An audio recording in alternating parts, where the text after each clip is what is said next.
Je vous propose dans cette vidéo qu'on parle de text decoration et de toutes les variables que cette propriété englobe. Parce que text decoration, on l'utilise souvent, mais finalement c'est juste une propriété raccourcie, un petit peu comme pour background, qui englobe à la fois background image, background size, background color et bien d'autres. Donc c'est un guide qu'on va voir ensemble dans cette vidéo pour analyser tout ce qu'on peut faire avec text decoration et comment on peut faire des effets un peu plus poussés que ce qu'on a l'habitude de faire lorsqu'on souligne seulement un élément avec text decoration. Allez, sans attendre, on se retrouve sur CodePen. Je vais juste ajouter dans le HTML Believe me is magic pour faire un petit peu référence à la miniature. Et au niveau du CSS, dans Body, la seule chose que j'ai fait, c'est que j'ai utilisé Flexbox avec un ensemble de propriétés pour pouvoir centrer le texte au milieu de l'écran. J'ai fait un font size de 5 rem, j'ai modifié la police avec font family Arial et j'ai juste fait un background avec la couleur qu'on a l'habitude d'utiliser dans les vidéos et un color 613 BDB qui est la couleur de Believe me. Ok, le but maintenant va être d'ajouter pas mal de décoration sur ce texte-là. La première chose qu'il faut bien prendre en compte, c'est que quand on utilise text decoration, en vérité, on utilise 3 propriétés. On utilise à la fois text decoration line, on utilise également text decoration style et text decoration color. Ces 3 propriétés sont celles qui sont véritablement utilisées par text decoration. Donc on peut aller plus en profondeur et si vraiment on a envie d'utiliser seulement du style, on peut utiliser text decoration style pour styliser nos lignes de décoration. Alors moi ce que je vous propose, c'est qu'on commence par voir text decoration line pour voir un petit peu tout ce qu'on peut faire avec cette propriété. Par défaut, cette valeur est sur known. Mais quand on utilise un lien, cette valeur passe sur une valeur qu'on connaît très bien, qui est underline. Et avec underline, vous avez une barre, un trait, une ligne en dessous de votre texte. Donc, je répète, on a known qui est la valeur par défaut, et on a underline qu'on utilise tout le temps, et d'ailleurs, vous le savez, moi je me bats avec underline. Quand j'ajoute des liens sur mes sites internet, sur mes projets, ça m'embête à chaque fois que le comportement par défaut, ce soit cette ligne bleue là, disgracieuse en dessous des liens. Et donc c'est cette ligne-là, c'est cette propriété-là et cette valeur-là qui nous embête. C'est vraiment text decoration line underline. Mais on a d'autres choses qui sont un petit peu plus sympas. Par exemple, quelque chose que vous ne saviez pas, c'est qu'on peut aussi placer une ligne au-dessus de notre élément. Et pour ça, ce ne sera pas underline, mais overline. Donc si je mets overline, on a bien une ligne de décoration, mais au-dessus de l'élément. Et ça, c'est utilisé par beaucoup de sites internet qui veulent styliser leur logo sans passer par une image fixe. Et donc c'est généralement ce qu'on peut utiliser. Ça peut aussi ajouter du style, si vous voulez, au niveau du over, faire apparaître ce genre de décoration. Et puis aussi quelque chose qu'on retrouve, alors là c'est en particulier sur les plateformes du style Amazon ou des plateformes e-commerce, c'est quand il y a des grosses promotions. On a envie de marquer l'œil de l'utilisateur et du coup ce qu'on peut retrouver souvent c'est line sold, comme ceci. Et dans ce cas, on va avoir une ligne en plein milieu du texte. Donc là, c'est intéressant si par exemple, vous aviez un prix de 75 € et que, boum, on a une énorme promotion. Finalement, ce sera 5 €. L'affaire du siècle. Donc voilà le genre de choses qu'on peut retrouver. Et voilà en tout cas comment est généralement utilisé line sold. C'est quand on veut uniquement barrer notre texte au milieu. Et puis quelque chose que vous ne saviez peut-être pas, en tout cas, j'espère que je vais vous l'apprendre, c'est qu'on peut coupler tout ce qu'on vient de voir ensemble pour avoir plusieurs lignes. C'est-à-dire que là, si je veux, je peux faire un... Alors, je vais peut-être retirer le line sold, qui est un petit peu particulier quand même, mais je peux faire un underline et ajouter un overline si je le souhaite. Dans ce cas, qu'est-ce que j'aurai ? J'aurai une ligne en dessous et au-dessus. Donc ça peut donner des effets très très très sympas et je pense particulier au lien, quand on survole un lien, faire apparaître ce genre de barre, ça peut être vraiment très original. Bien sûr, si vous le souhaitez, vous pouvez ajouter line sold. Dans ce cas, vous aurez le meilleur des 3, vous aurez les 3 lignes. Donc là, bien sûr, le texte devient un peu illisible, on a l'impression que le texte est en prison. Il manque plus que les barreaux horizontaux, verticaux, et on a vraiment des barreaux de prison, quoi. Donc ça peut être sympa si vous voulez faire un effet de style, pourquoi pas.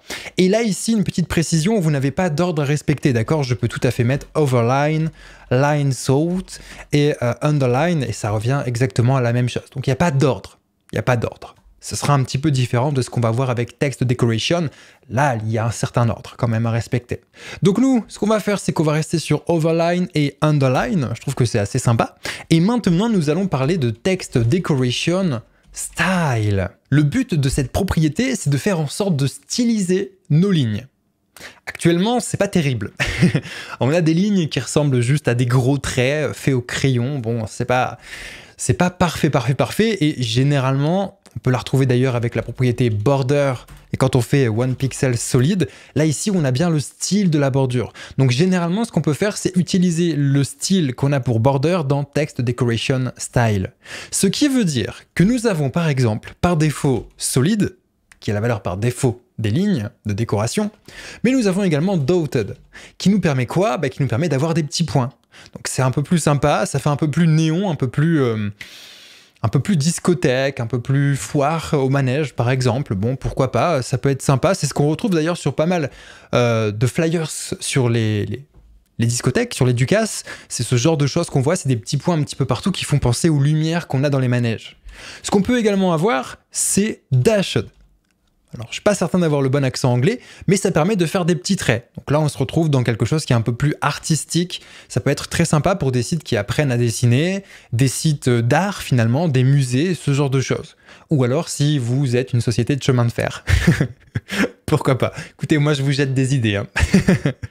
Donc, on a vu qu'on avait solid, on avait dotted, on avait dashed, mais ce qu'on a également, c'est double. Et dans ce cas, on va avoir deux lignes au lieu d'une.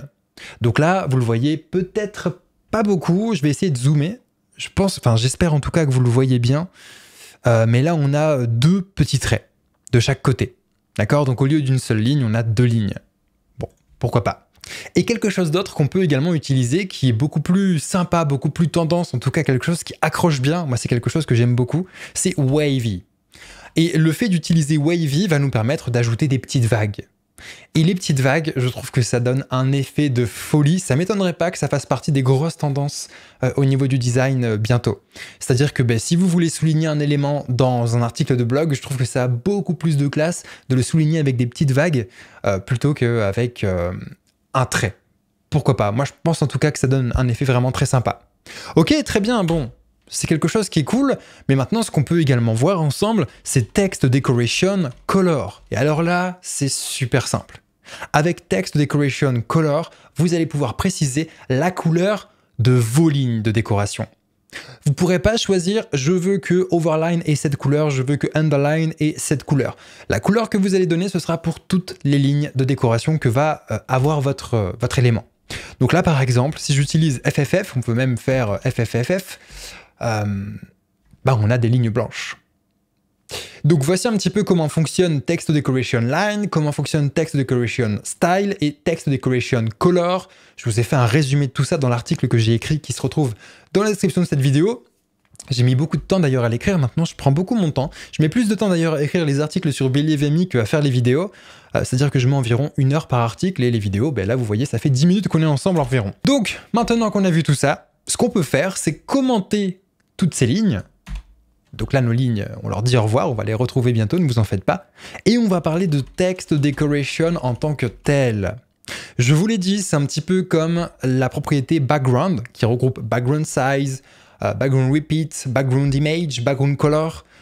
Et c'est un petit peu comme par exemple la propriété Border, qui englobe Border Style, Border Size, ce genre de choses.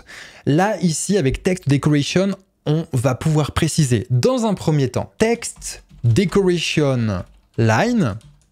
Ensuite, si on le veut, donc c'est pour ça que j'utilise le double pipe, ça veut dire que vous pouvez mettre soit uniquement Text Decoration Line, soit Text Decoration Line et Text Decoration Style.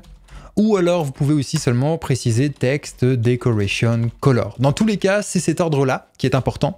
Donc lorsque vous précisez ces trois propriétés-là, faites en sorte de les mettre dans cet ordre-là. Après, si vous voulez uniquement préciser Text Decoration Line, vous pouvez tout à fait le faire. D'ailleurs, nous, qu'est-ce qu'on fait généralement? On met Text Decoration None. Sur quoi? Sur les foutus liens avec leur ligne en dessous. Franchement, ça crée des traumatismes, ce genre de choses. Donc nous, là, ce qu'on va faire, c'est qu'on va essayer de reconstruire ce qu'on avait avec les trois propriétés précédentes. Et donc, pour avoir exactement le même effet, nous allons pouvoir préciser Dans un premier temps, text decoration line, donc nous ce sera overline, underline. Ensuite, on va avoir text decoration style, ce sera wavy. Et ensuite, on a envie de préciser la couleur, ce sera FFF, FFF. Bien sûr, on peut condenser en 3F, mais j'aime bien me compliquer la vie, donc je vais préciser 6F. Et là, on retrouve exactement le même style.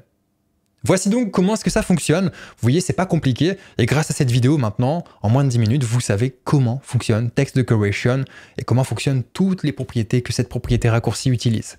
Voilà, bah écoutez, si vous avez apprécié cette vidéo, n'hésitez pas à vous abonner, à mettre un j'aime. Ok, je fais le vendeur téléachat. Non, attendez, j'ai pas fini mon vendeur téléachat. Si vous voulez vous former pendant 8 mois gratuitement avec moi, enfin, ça coûte 1499 € ou 195 € par mois pendant 8 mois, mais vous pouvez le faire financer avec votre compte personnel de formation, donc le compte CPF qu'on a tous si on commence à travailler.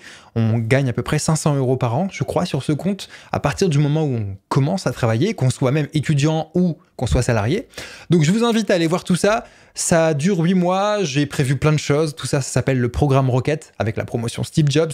Les inscriptions se terminent le 7 novembre 2021. Je vous invite donc à vraiment aller voir et à réserver votre place au plus vite. Nous, on se retrouve dans une prochaine vidéo. D'ici là, faites-moi plein de jolies choses avec ce qu'on vient de voir. Montrez-les-moi sur Discord. On est nombreux d'ailleurs, je crois qu'on est bientôt 2000 sur Discord. C'est un sacré nombre quand même. Allez, à bientôt.